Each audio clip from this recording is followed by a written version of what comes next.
नमस्कार, आप सभी का एक बार फिर से स्वागत है हमारे चैनल में। सुनेंगे नवरात्र के 8वें दिन की कथा, माँ दुर्गा का 8वीं स्वरूप माँ महागौरी की कथा।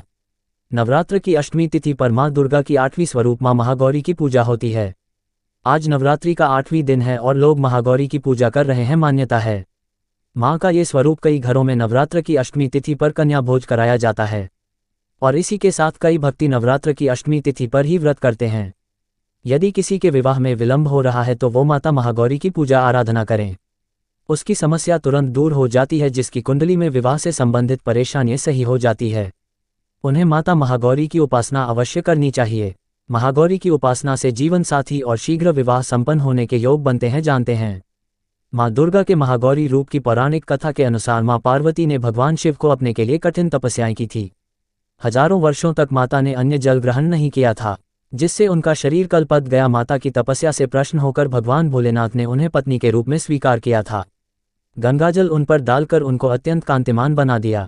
इस वजह पार्वती के स्वरूप को महागौरी कहा जाता है। मान्यता है कि माता की इस स्वरूप की पूजा विधिवत करने से सौंदर्य की प्रतापी होती है। हर घर में सुख समृद्धि का वास होता है। पर महागौरी के वर्ण को लेकर एक अन्य कथा भी है, जिसके अनुसार माँ को अपना ये रूप ब्रह्मा जी के आशीर्वाद से मिला है।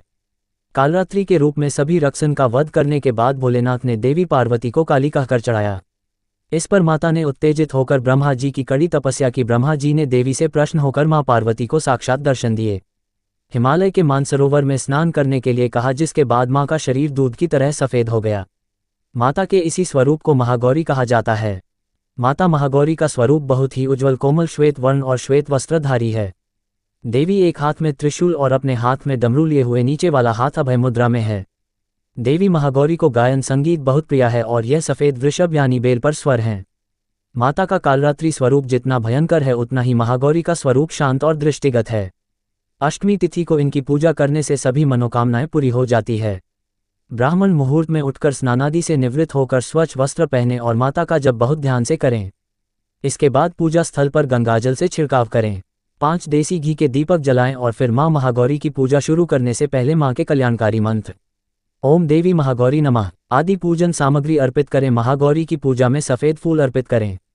नारियल या नारियल से बनी चीजों का भोग लगे। कुछ लोग नवमी के दिन कन्या पूजन करते हैं, तो कुछ अष्टमी को माता की पूजा में भक्तों को गुलाबी रंग के वस्त्र पहने चाहिए। तो माता महागौरी की कथा, आपको ये कथा कैसी लगी कमेंट करके जरूर बताएं और साथ ही मेरे चैनल को सब्सक्राइब करने लेना। धन्यवाद।